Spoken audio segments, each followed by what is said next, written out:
औज़ुबिल्लाहि मिनश्शैतानिर्रजीम बिस्मिल्लाहिर्रहमानिर्रहीम। अस्सलामु अलैकुम नाज़रीन, मैं आज आपके लिए लेके आया हूँ प्रोग्राम रोशनी, जिसका चौथा एपिसोड आप देख रहे हैं। जैसा कि आप जानते हैं कि इस प्रोग्राम में हम बुखारी शरीफ से अहादीस बयान करते हैं। आज हदीस नंबर 4 बुखारी शरीफ। ये वही का इब्तदाई दौर है। पिछली वीडियो में हदीस नंबर 3 में हमने पढ़ा था, आप सल्लल्लाहु अलैहि वसल्लम ने वही के रुक जाने के ज़माने के हालात बयान फरमाते हुए फरमाया कि एक रोज़ मैं चला जा रहा था, सरकार फरमा रहे कि मैं जा रहा था कहीं, अचानक मैंने आसमान की तरफ से एक आवाज़ सुनी, यानी कि ऊपर से एक आवाज़ सुनी।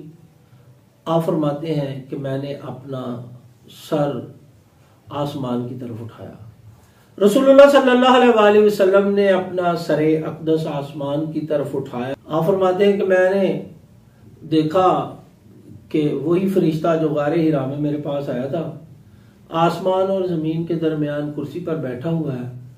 मैं इसे देख के डर गया और घर आने पर मैंने फिर कंबल ओढ़ने की ख्वाहिश जाहिर की।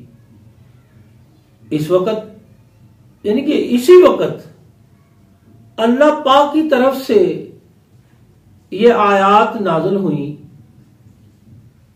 इसका तर्जुमा मैं आपके सामने पढ़े देता हूं कि ए लिहाफ ओढ़ कर लेटने वाले, उठ खड़ा हो और लोगों को अज़ाबे इलाही से डरा, अपने रब की बड़ाई बयान कर और अपने कपड़ों को पाक साफ रख और गंदगी से दूर रह।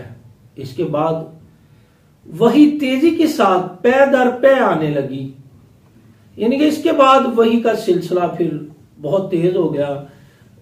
पै दर पै वही आप सल्लल्लाहु अलैहि वसल्लम पर आने लगी, वही का नज़ूल होने लगा। ये थी हदीस नंबर 4 बुखारी शरीफ से। अगले प्रोग्राम में इंशाअल्लाह हदीस नंबर 5 आपके सामने बयान करूंगा। बहुत शुक्रिया। अल्लाह हाफिज।